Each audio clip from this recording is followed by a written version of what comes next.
اگر آپ سخی رہنا چاہتے ہیں نا تو نعمتوں میں اپنے سے کمتر لوگوں کو دیکھیں اور نیکیوں میں اپنے سے آگے لوگوں کو دیکھیں.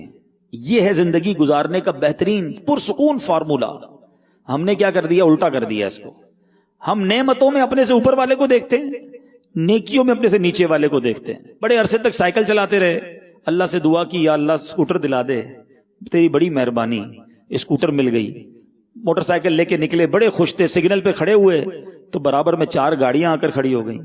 بندہ کہنے لگا یار میرے پاس اسکوٹر دیکھو یار، اس کے پاس گاڑی ہے، میرے پاس گاڑی کب ہوگی؟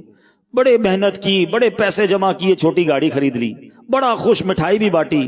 تھوڑے دنوں کے بعد سگنل پہ پھر گاڑی کھڑی ہوئی تو ہماری چھوٹی گاڑی کے برابر میں آ کر بڑی گاڑی کھڑی ہو گئی. بندہ کہ یار یہ والی گاڑی کب ملے گی مجھے؟ او اللہ کے بندو، آپ بڑی لیں گے تو اس سے بڑی گاڑی آپ کو نظر آ جائے گی. آپ چھوٹے گھر سے بڑے گھر میں جائیں گے، اس سے بڑا گھر نظر آ جائے گا. کبھی زندگی میں سخی نہیں ہو سکیں گے. اللہ نے جو دیا ہے اس پر صبر کیجئے، شکر کیجئے. اگر آپ چھوٹے گھر میں رہتے ہیں اللہ کا شکر ادا کریں، اپنا گھر تو ہے.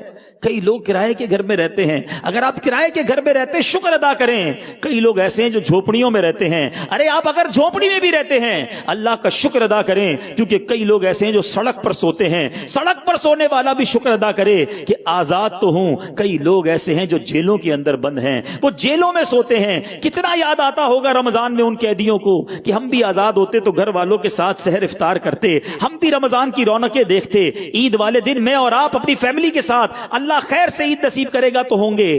مگر کئی قیدی وہ ہوں گے جو جیلوں کے اندر عید منائیں گے. سوچئے نا اللہ نے کتنوں سے اچھا بنایا ہے.